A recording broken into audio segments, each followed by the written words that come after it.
Session today. We have two speakers again as usual. First one is Massimo Franceschetti from the University of California at San Diego. And he's going to talk about the percolation benefits of spreading random connection functions. Please. Turn this on.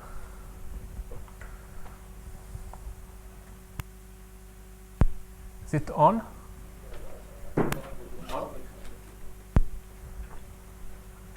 Okay, just I assume red light means on. Okay. All right. So thank you very much, Francois, for inviting me. I'm very happy to be here again. I'm going to talk about spread out random connection models, and wrong button. The co-authors on this work are Matthew Penrose and Tom Rosenman at the University of Bath. Okay, so first let me start with giving you a broad overview of what the result is by being very informal. So what I'm going to tell you in this talk, that basically in networks that are generated using random connection models in space, the presence of occasional long links, long hops,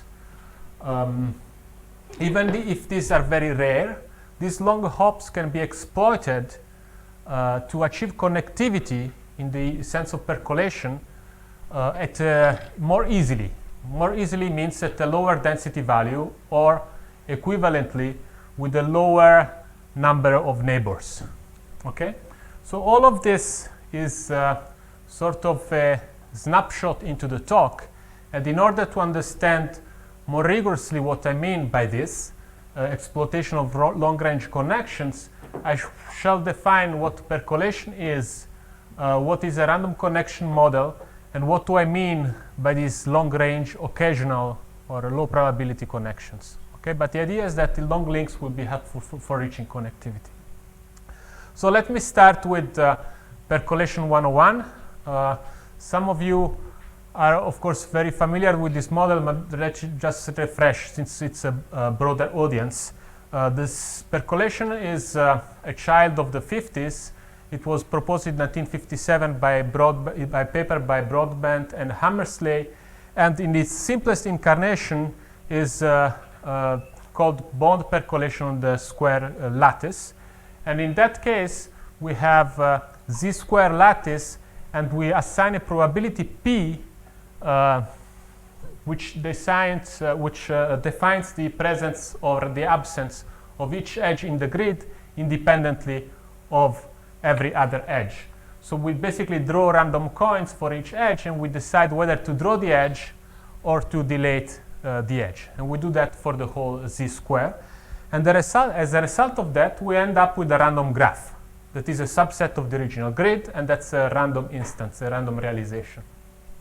And in percolation, we are interested in studying the connected components of this resulting random graph. Okay?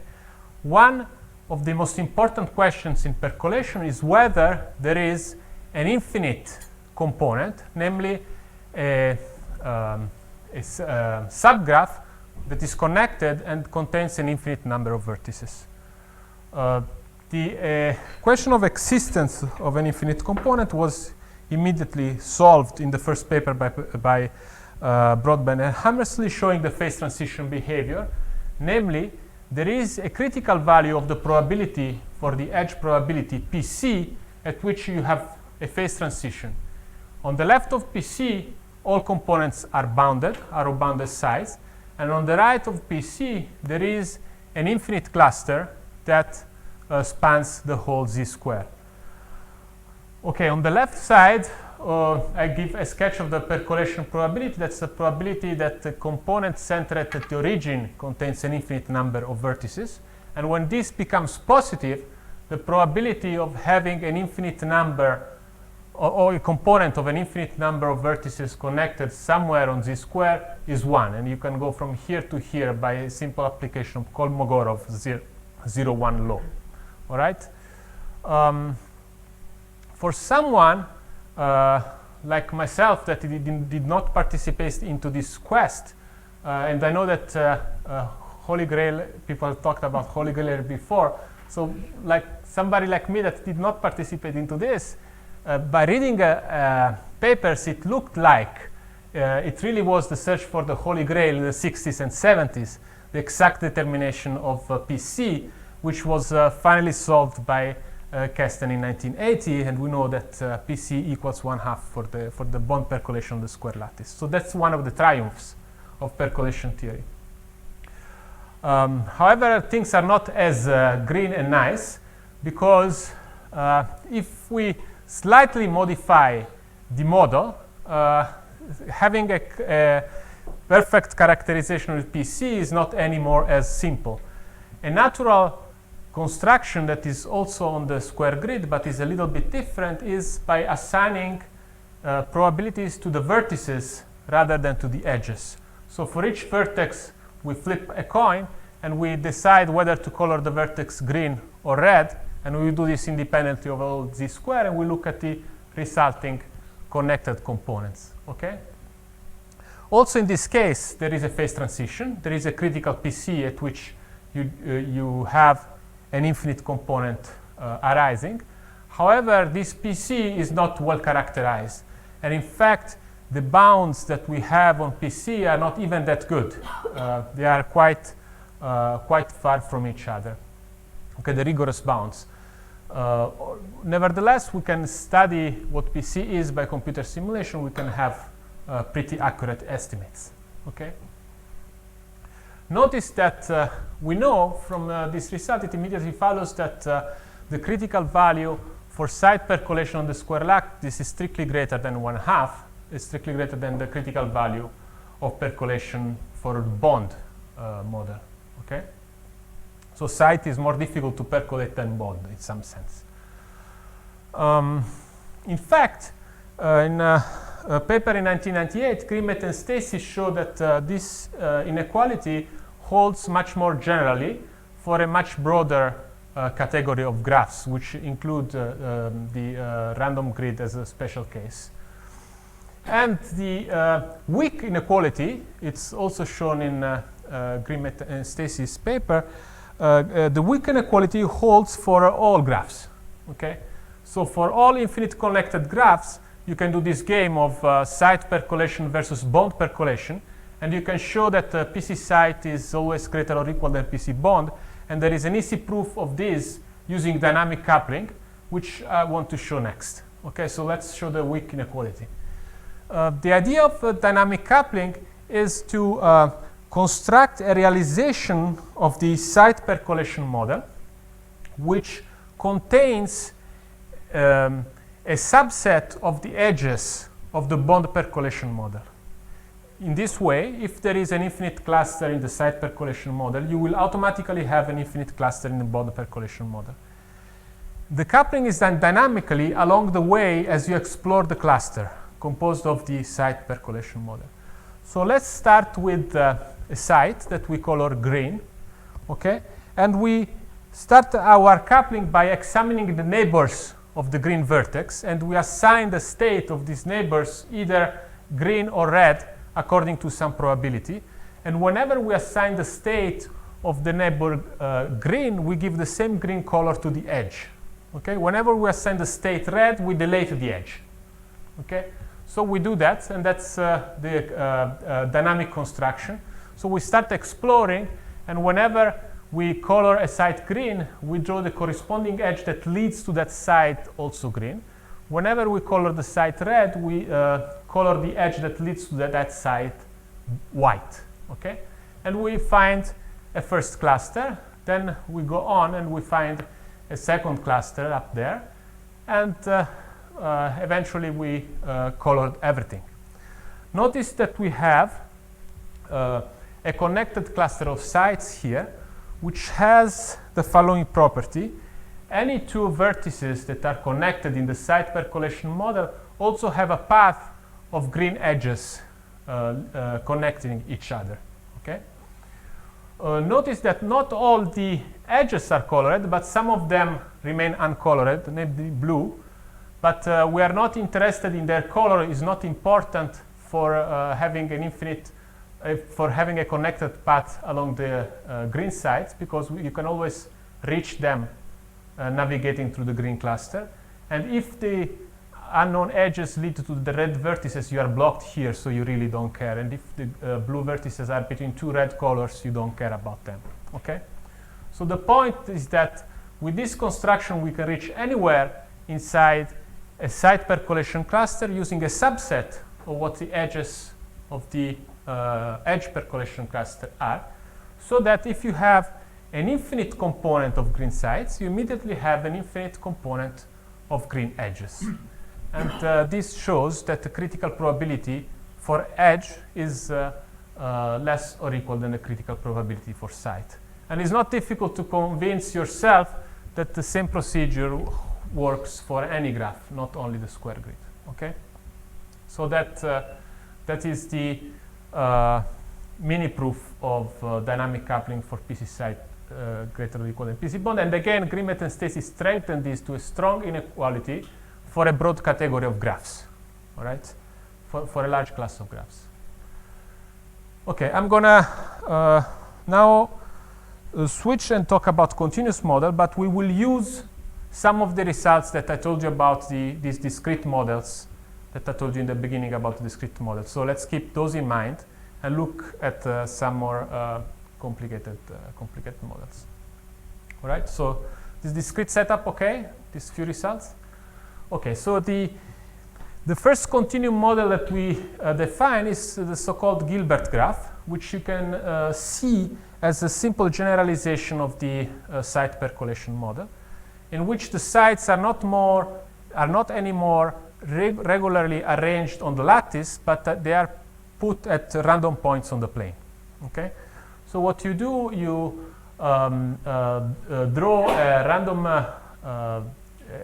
Poisson point process of points of density lambda on the plane, and you join any two vertices that they come close to each other by a unit distance. Okay, and you look, you connect points that are within unit range, and you look at the resulting random graph. This induces a random graph on the plane, and you look at the resulting random graph, and you look for an unbounded connected component, whether it exists or not. All right. This model was proposed by Gilbert, since we are here in a communication workshop, in a spatial wireless networks workshop. It's important to notice that this model was introduced as the simplest instance of a communication graph. Namely, whenever 2 points are in the same connected component of Gilbert's graph, then it is possible to send messages between this point and this point by successively relaying the message along a chain of nodes in the same component. Okay, so this is the simplest and roughest model of relayed communication. Okay, which means that if there is an unbounded connected component on the whole plane, it means that we can, in principle, route messages arbitrarily far away in our network. Right? In our network, there is a path that takes our messages infinitely far away. So in this case, also there is a phase transition behavior, and the phase transition now is given rather than in terms of critical probability, in terms of critical density. As you have more and more points on the plane, then it is more likely to have an infinite cluster. Okay, so in terms of critical density, or equivalently in terms of critical number of neighbors, of average numbers of neighbors that you have, namely the critical density times pi, that is the radius for connectivity is 1, so pi is the area around each point, and the pi lambda c is the average number of neighbors. Again, the percolation probability is the probability to have an infinite component to origin, and this is the probability of having an infinite component somewhere in space. And you can go from one to the other using an ergodic argument. If it was difficult to find PC for the side percolation on the square grid, it is even more difficult to find exact value of lambda c. And in fact, even good bounds for lambda c are difficult to find, and we have not been very successful in finding those. Nevertheless, you can study this numerically, and it is believed that value is around 4.51. And in this paper, the authors rigorously examined this by Monte Carlo simulation. Basically, what they did, they reduced the problem of finding lambda c to the problem of computing an integral, and this integral is computed using Monte Carlo. All right. So, what is the lambda c times pi is the average number of neighbors per node, because it's the density times pi times 1 that is the radius of connectivity. Okay, so on average, 4.5 neighbors are enough to get an infinite component. This is a result of Monte Carlo, so we don't really know that, but we can observe that. And this is an example of the picture, what you would see if you simulate these things, in which on the left you see that all the components are bounded, and on the right you are above criticality, and there is a giant cluster of red nodes that are connected to each other. What are the lambdas in this picture? Somewhere below 4.5 and above 4.5. Right, yeah. I don't really remember. Right. But my simulations were very consistent with the 4.5 conjecture. Actually, I will show some more simulation later that will show that. Okay, so to make things even, complicate things even a little bit further, we can generalize this Gilbert's model to a so-called random connection model, which is the topic of our, the main topic of our work today. So the random connection model is basically a model in which you join any 2 points that are given by the Poisson point process on the plane. You draw an edge between them, but not with a hard threshold like in the disk model, but with a probability f that depends on the distance between the points. So for every 2 points, you measure the distance, and you have f of r, that's the probability of connecting them, or placing an edge there, right? So Penrose introduced this model called the random connection model. In this case, we are on the plane, so it's in 2 dimensions, and showed the existence of a phase transition. Namely, there is, for any non-trivial connection function, namely a connection function that is integrable on the plane and is bounded away from 0. And you see that these are the 2 non-interesting cases, because in this case you have no neighbors. In this case, you already have an infinite component immediately. For any connection function of this case, there is a corresponding critical value of the density such that you have a phase transition from jumping from the left of lambda f to the right. And now the critical density depends on the shape of the connection function. So it's the lambda sub f because it depends on the connection functions that we are using. Okay? And you see also that Gilbert's model is a special case of random connection model when the connection function is the rectangular, this is the indicator function, so it's the rectangular shape. It's a rectangular shape of height 1 and radius 1, then this will correspond to the disk model of Gilbert. Okay, to connecting any 2 points with probability 1 if they are within radius 1. All right, so you go back to Gilbert's special case. This model is basically, again, a simple model of communication, maybe a little bit more elaborate than Gilbert's, because it allows the probabilistic connectivity. So it says nodes at distance r can exchange messages with some probability, okay, with probability f of r. So in this case, we don't have a hard disk, we have sort of fuzzy shapes, and you see this is just an example in which this node has been particularly unlucky and did not connect to this immediate neighbor, while this node is particularly lucky because even if it's far away, you have 2 edges to these 2 neighbors. So just because that's the outcome that happened because of the connection function. Okay, so it allows for more, for the randomness, for some randomness into the model. Okay, so I'm not. These are still toy models for communication, but at least there is something. Now the main question is the following. Since it's difficult to find lambda, it's I would say, almost impossible to find lambda f for all functions, right? For all functions, we have a formidable task of looking for lambda f. So, how about for at least one f? Any f of it? No. No, not that I know of. Not that I know of. Maybe one can design trivial ones, but so we ask for less. So the research program would be rather than finding the exact value, can I at least compare different ones? Just like before, I was trying to compare site percolation to bond percolation. In this case, could I draw different connection function and say, is this better than this other one? All right. Of course, if the connection function is strictly above one the other, you have trivial domination. But in the case they intersect, it's not so trivial. So can we say how does lambda f change with the shape of f? That's our objective.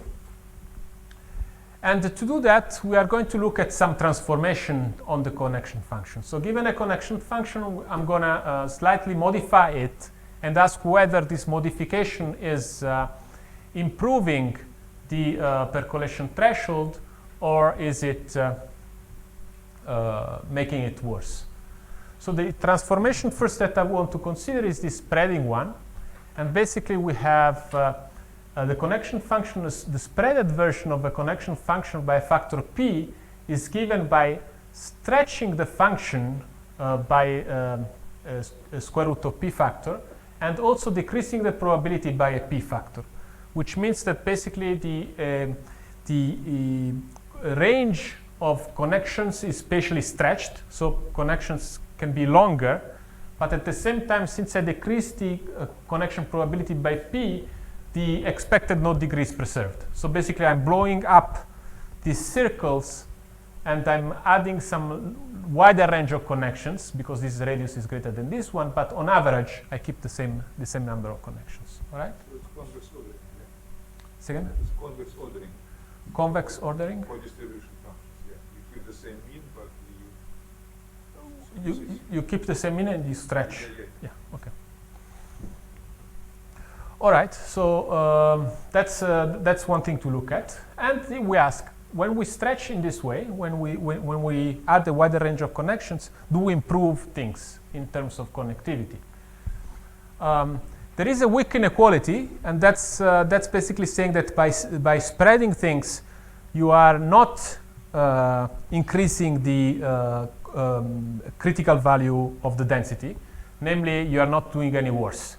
All right, so the spreaded version would be less or equal than the original density connectivity. That's sort of an easy proof using the same dynamic coupling argument that showed in the beginning. So we want to show that by spreading we cannot do worse, and let's see how the proof works. It's, as I said, it's an easy one. Let's take three connection functions here. For convenience, I indicate them with rectangles, so it's a disk picture. We have the blue one, that's the original one, f. We have the black one, which is just stretching f by a factor square root of p and maintaining the same connection probability. So that would be f square root of pr, that I call g. And then I have a third one, which is the same as g, but decreasing the probability up to p. Okay, so this is the red one is the spreaded version of f, decreasing the probability and stretching the connection.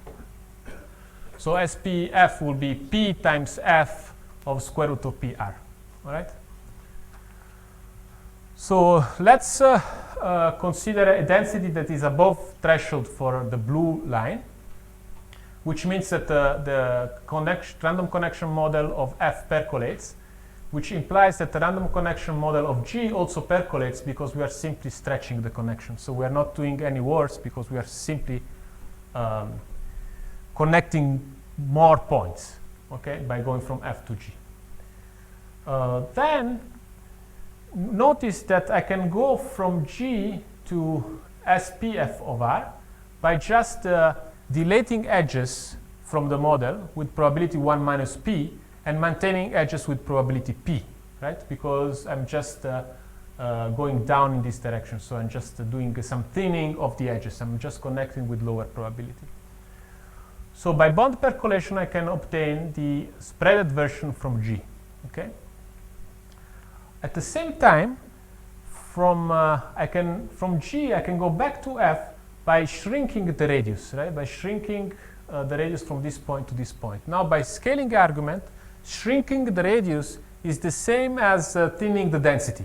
So shrinking the radius, because of the properties of the Poisson point process, is the same as doing side percolation, delayed points with probability 1 minus p, and maintain points with probability p.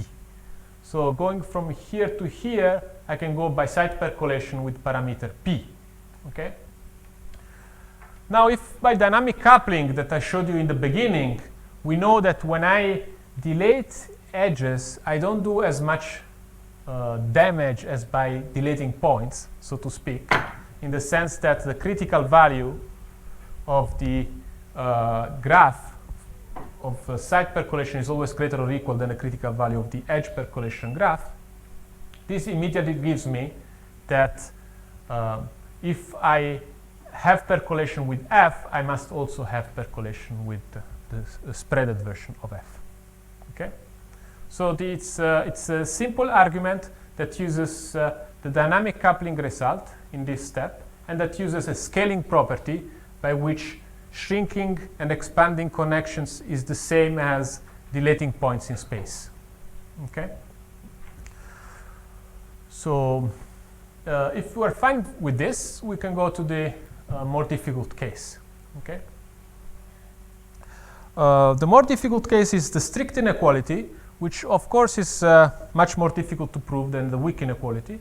And with Tom and Matthew, we were able to show the strict inequality with some assumptions on F that I say here mild assumptions. I should tell you what those mild assumptions are.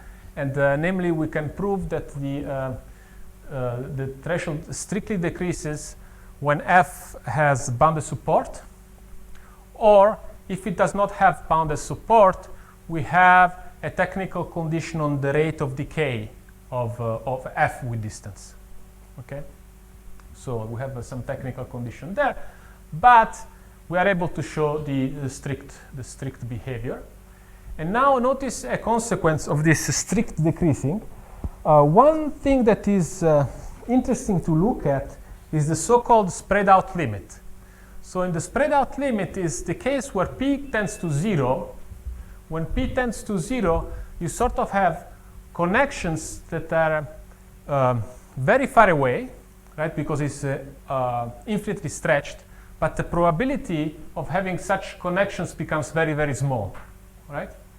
So it's sort of going to a diffusive behavior where you can connect everywhere, but with very small probability. And this spread out limit was studied by Penrose in '93, and he showed that basically the limiting value of the critical density when you spread out to the limit, so when you make this sort of diffusive graph, converges to this integral, which might seem a strange integral, but if you think for 1 minute about it, you will see that it's not so unintuitive because it's actually converging to a branching process. If you multiply this thing by the density, you get the average number of neighbors per node that are needed to have percolation, and you see that the average number of neighbors per node will become 1. Okay? So basically, this says that this random connection model in the spread out limit converges to a branching process. And in fact, the proof, it's a branching process kind of argument, right? So it should not come as such a surprise that we can compute this limit. So given this result, with our result, now we can say that the approach to this limit is then strictly monotone from above. You are reaching this limit, okay? Which means that basically spreading is strictly advantageous to reach connectivity as you converge to a branching process, okay? In statistical physics, sometimes this spread out limit is called the cut limit, okay?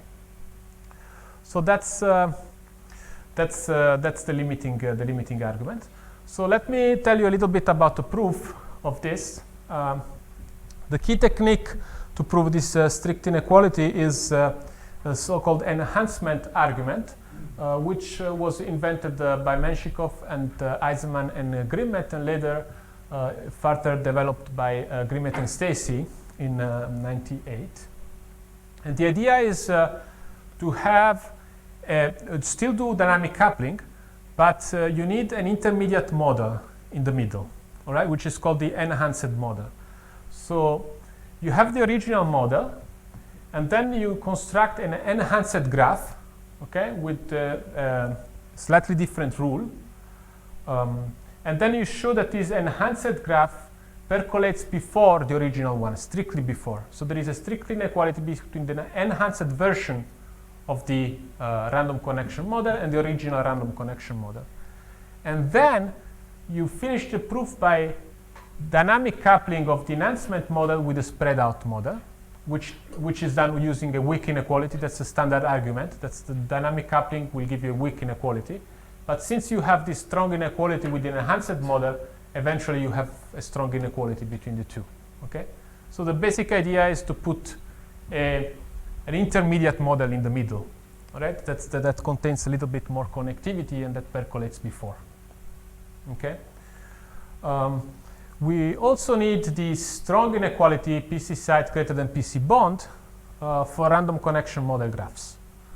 That's also proved using enhancement, and we need that for the proof.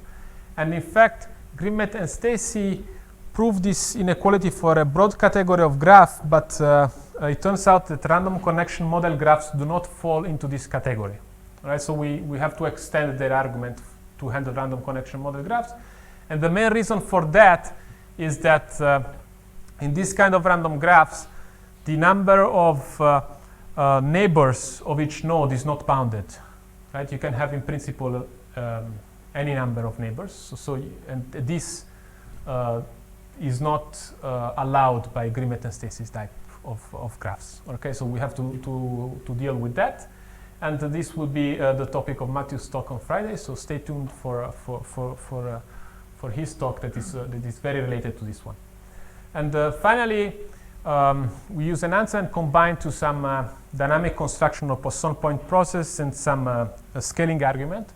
Scaling argument, I showed you already some of them. When you blow up things in Poisson, is the same as side percolation. So we have some scaling arguments. And the dynamic constructions are necessary because our things are randomly placed on the plane.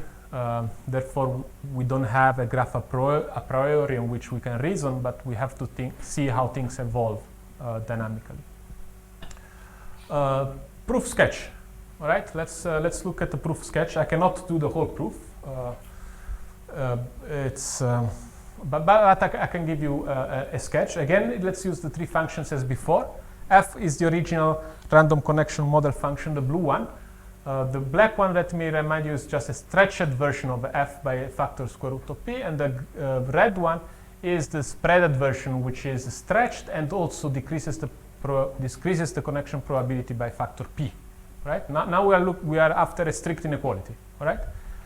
So first step is to notice, as before, that SPF can be obtained from G by deleting edges with probability 1 minus p and maintaining edges with probability p. So we can go from this point to this point. And by enhancement, we can show a strict inequality when we do that. So namely, when we delete edges, we strictly increase the percolation threshold, right, in the percolation density.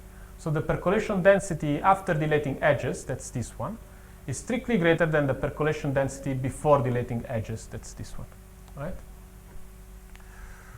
Then we look at the p prime that is below p, okay?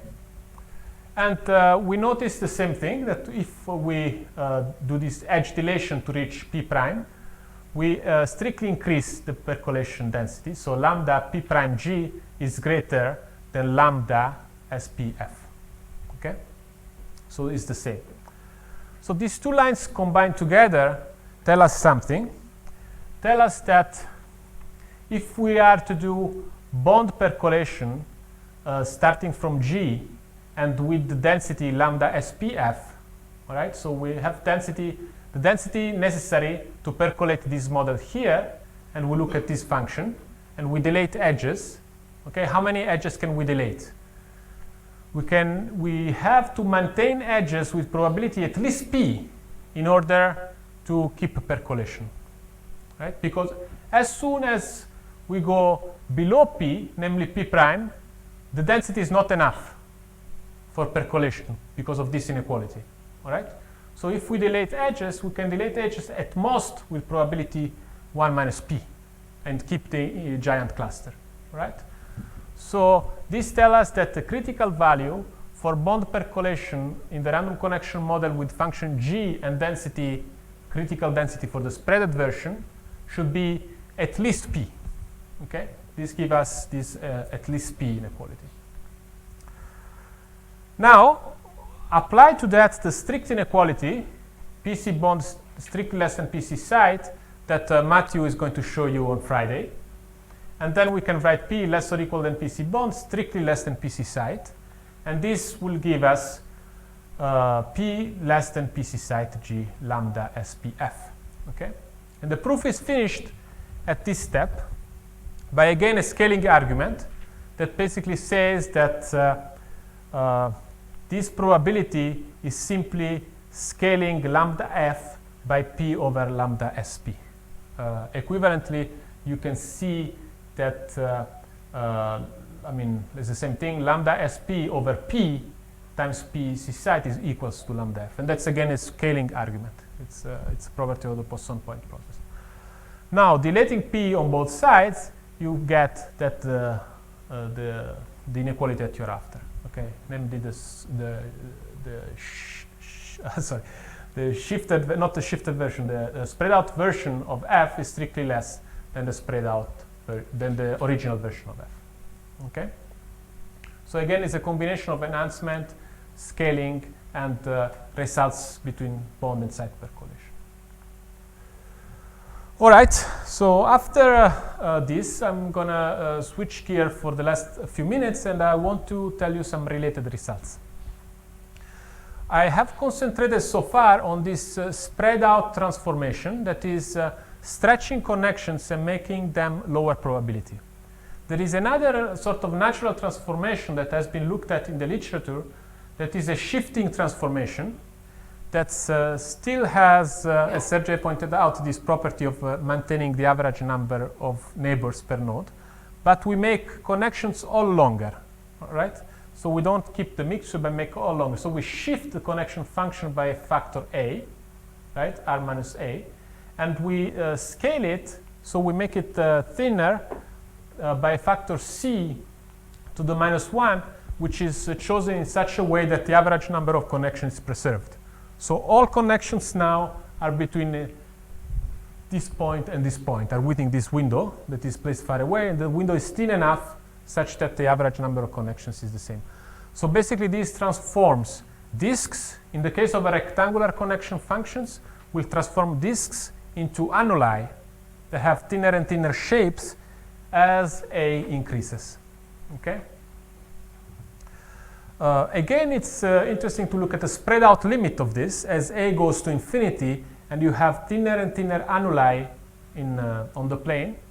What is the limiting behavior of the critical density of this object? And again, you converge to the same limit, namely you converge to a branching process limit. Okay? So convergence to a branching process holds also in this case, and it appears it holds in very different cases, very many cases, as we shall see. So this, again, this integral multiplied by the density gives you the average number of connections per node, which in the limit is 1, and therefore is the same as a branching process. And again, it's a branching process kind of proof that appears in these two parallel papers. And actually, the paper by Ballister, Bolobash, and Walters, rather than branching process looks at the random graph limit. Is the same thing basically. The average number of connections becomes 1 to have a giant cluster, and you're losing this geometric component because you're allowing connections to be spread out at the horizon. Okay. Nevertheless, we don't have monotonicity. We just have the limiting behavior. We don't have inequalities. So that's open. A visualization of this, as I said, the spread out limit that I considered before, that I was considering before, for which I gave you the monotonicity theorem, is sort of taking these disks and making them larger, but with a lighter color, namely the probability is decreased as you make things larger. While the annuli, Sorry, as I understand, here in this limit, you know the critical value of. yes, in the limit, yes. In the limit, we know that it reaches the same critical value of a branching process. On the lattice, the story is the same. Is it true? For what? On the lattice, if you For the lattice, is the same. You can construct this kind of spreading transformation for the lattice and look at the limiting behavior. And for that, we also know that it converges to the same. We know the limiting behavior. The problem of monotonicity on the lattice, I will show it in the next slide, is open. So just like annuli, in this case, we know only the limiting behavior. We don't know if this connection function percolates before this one. We don't know. We just know the limiting behavior. And that's the same for lattices. For lattices, we only know limiting behavior. Yes, and my question is, so for a lattice, for some value of your radius, you have many neighbors, because 4, for example, for the lattice. Right, yes, yes, yes. For some you have nothing, Right. and because of it you have no monotonicity, or is it? Yeah, so we don't know monotonicity. The reason why we don't know monotonicity is because these monotonicity arguments heavily rely on the scaling behavior of the Poisson process, which you don't have on the lattice. You have regular structure. Right, you have regular structure. So the techniques that we use for the proofs of monotonicity do not directly translate to lattices. So there is no monotonicity, or No, not known. nobody knows. Nobody knows. All right, yeah, nobody knows. The limiting behavior is known. Is in the same paper of Penrose 93. And the same for annuli, the limiting behavior is known. We don't know whether there is monotonicity or not. So I hope this picture is clear. And let me tell you another kind of spreading. This will be the last one that I will tell you about. And is how about we spread dimension rather than spreading connection function. So keep the same connection function and look at the behavior from 2 to 3 dimensions to 4 dimensions to 5 and so on. And ask whether the critical density decreases when you go to higher dimensions. Again, we do not know monotonicity, but we do know the limiting behavior. That's in this paper, right? And the limiting behavior again converges to the same integral. Notice that this is a multidimensional integral on RD. So it converges to, it has the same spread out limit. So is what we would expect, okay? And again, it would be nice to know the monotonicity behavior of these things as the dimension increases. Question on the? Is it enough of D? Because D goes to infinity. The dimension goes to infinity, right? This is the critical density for that dimension. On the right, you keep D. Oh yeah. I should have. Take the ratio and go to 1. Yeah. Sorry, it's a typo. Take the ratio and go to 1, or take the ratio and go to 1. Sorry about that. Yeah, perfect. Okay, I'll correct that. So. On the lattice, you do have monotonicity. Say again? On the lattice, for one percolation, you do have monotonicity. For spread out? In this, if you let the dimension change. Because if you have Okay. a component, let's say in a plane, you definitely also have an infinite component on Z in Z3. Yeah, That that's doesn't correct. work here? That's correct. You're multiplying, here we're not just, you're taking physical value and then multiplying it by 3. Okay. That's the Yeah. distinction. So what I was saying, yes, all right. So the open problems then, as you see here, I'm plotting the, this is for Gilbert's, a special case of random connection model. 4.5 is the one that you get from simulation, the critical value of the average number of connections per node. And you see that you decrease and you tend to this spread out limit, okay? So now we know the limit that tends to 1, actually. It's simulated up to 1.5, but tends to 1, and we know that it decreases, okay? For annuli, we do experiments, and we see that it decreases, but we know only this limit that tends to 1, okay? So this decreasing part is open. So maybe I should rephrase in the conclusion what I told you in the beginning. And the broad perspective of this is for the engineers, I'm saying that in real networks, long-range connections that are low probability events should be exploited and can be exploited to reach connectivity in an easier way at a stricter lower density value, so using less stations, for example. This may appear as something that engineer may say, oh, that's clear, that long range will help, but nevertheless, I think it's something sort of deep to know that we should try as engineers to exploit these low probability long connections. And for the math people, maybe the engineers will tell to the math guy, look, I don't really need you to tell me to tell me what the critical value is, but if you can come to me and tell me how different models behave compared to one another, that's very useful for me because I'm an engineer, I have tons of models, and what I would like to know is how the assumptions on each model will affect the behavior of the network, right? So the main philosophy is do not look for exact thresholds, but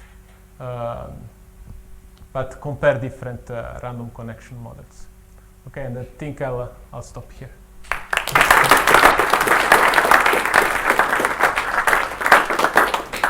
Plenty of time for questions. You should decide. I had a question about when you stretch, is it something known about the asymptotic as p goes to 1? So it can. So when you just stretch a little bit, and you look how much infinitesimally it helps you. Just Boolean percolation. Boolean model. It's No convergence. just so it's critical. all right, so threshold as p goes to 1.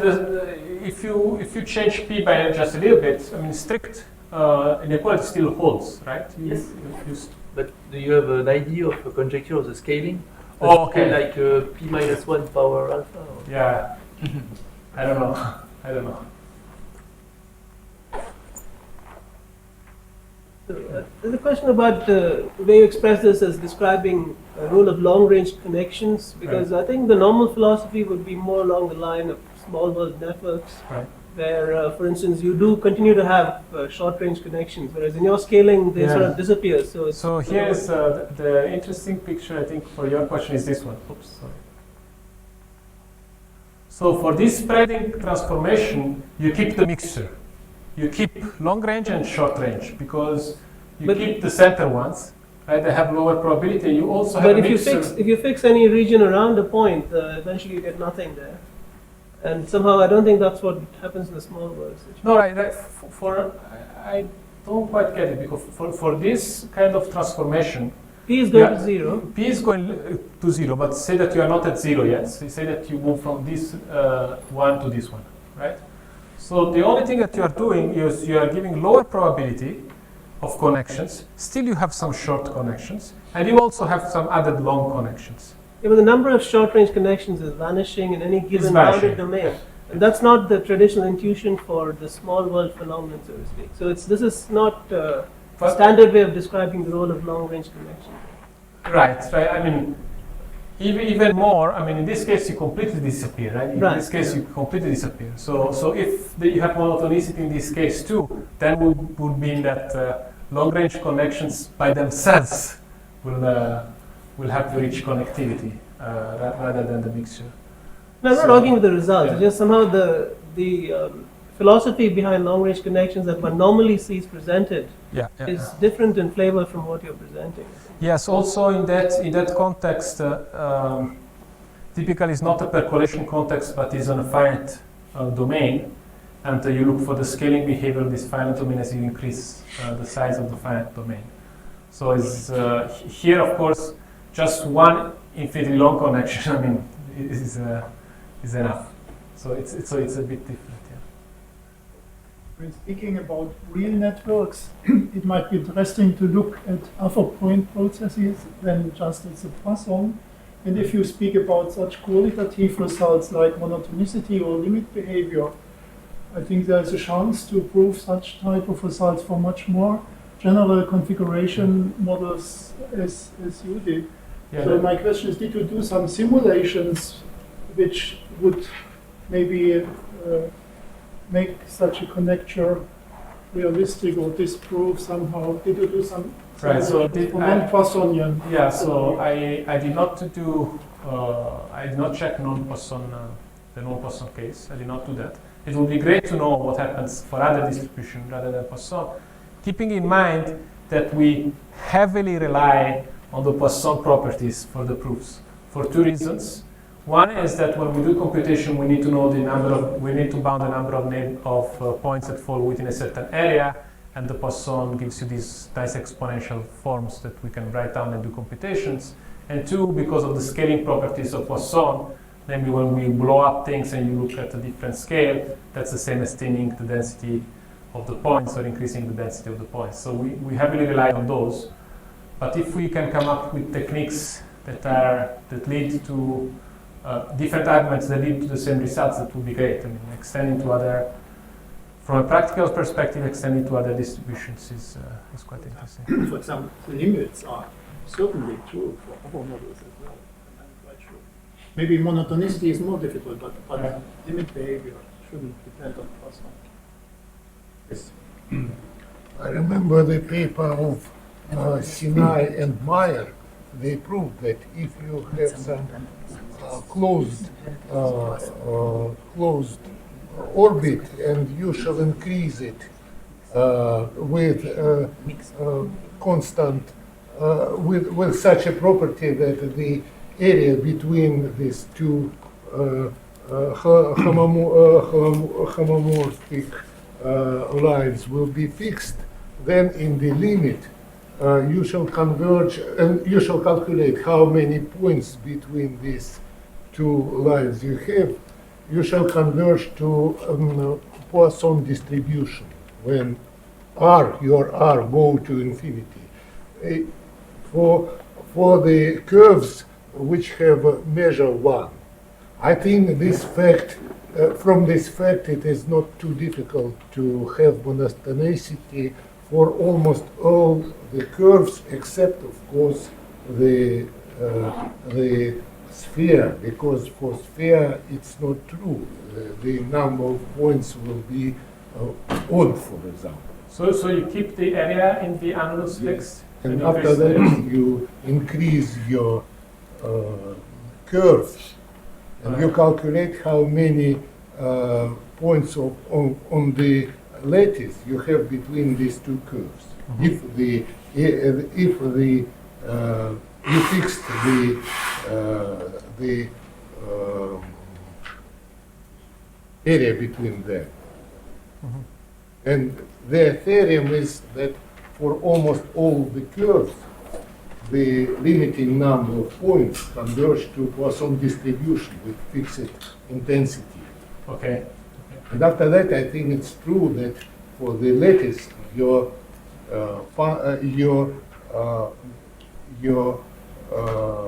model will be monotone. Okay, so I should look at this. I should look at this paper that you mentioned. This is a paper of Sinai Sinai. and Meyer, Okay. maybe end of 70s. But it's not Okay, true so- for all the curves for the circle. Yeah, but for the circles, it's proven. So if if we can prove it for analyte, then maybe you can solve at least one But conjecture. what does the limit theorem tell you about monotonicity? I think that if you know the limiting distribution of points, But is there any monotonicity in Sinai's result? And unless you have that, you're not going to get any but monotonicity. you know, maybe you're right. Yeah, If- it's only a limiting result. I mean, if you know that, but if you know the distribution, it's in a limiting case. In the limit, yes, maybe. If you know the distribution exactly, okay, we should look at the paper. Maybe you're right. Are there any, Maybe not. are there any conjectures on critical exponents for the random connection model? No, Yes. right, no. Do you expect these critical exponents to depend on The shape of the function. Yeah, I don't know. I have any conjecture about critical exponents. Do you know any, Matthew? simulations? No conjecture at all. I don't know any. Actually, Ask the physicists. yeah. Actually, I don't even know. Actually, more than that, I don't even know papers that focus on specific connection functions. I mean, beside the disk. Beside the disk, the connection function in the papers that I've seen, they are always the most general ones, and the ones that. That's my question. Oh, they thought they only depended on dimension. Yes. That You depends mean, on the range. If you have infinite you mean range, classical- for example, parallels, they will depend on dimension. The weak inequality says that lambda f is greater than or equal to lambda SPF. Can you bound lambda f above in terms of lambda SPF?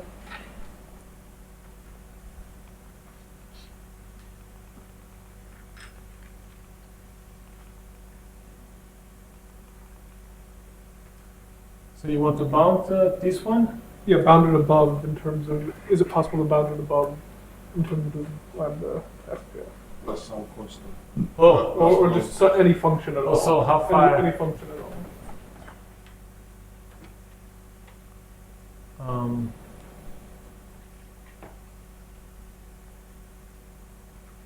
I mean, there is a lower bound on lambda f. There is that upper bound. I don't know. Okay. There is a lower bound given by actually the limiting behavior. So instead of stretching, you Yeah, compressing. Another way to preserve area is to turn your circles into ellipses and make the direction random. All right. Yes. So I should have. Yes. So that's one way.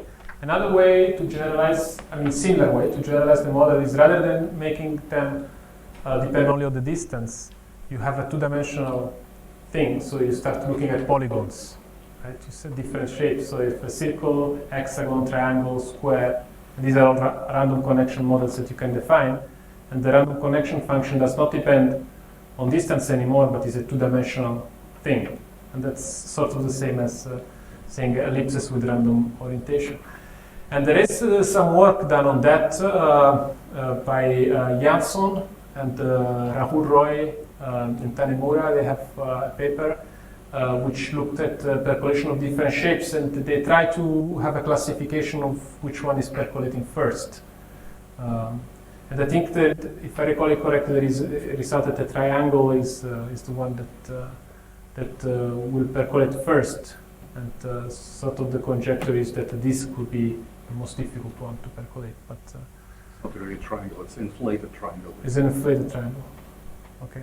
Yeah, but there is some research on random connection models with geometric shapes and comparing the thresholds in that case. Okay, let's thank Massimo again.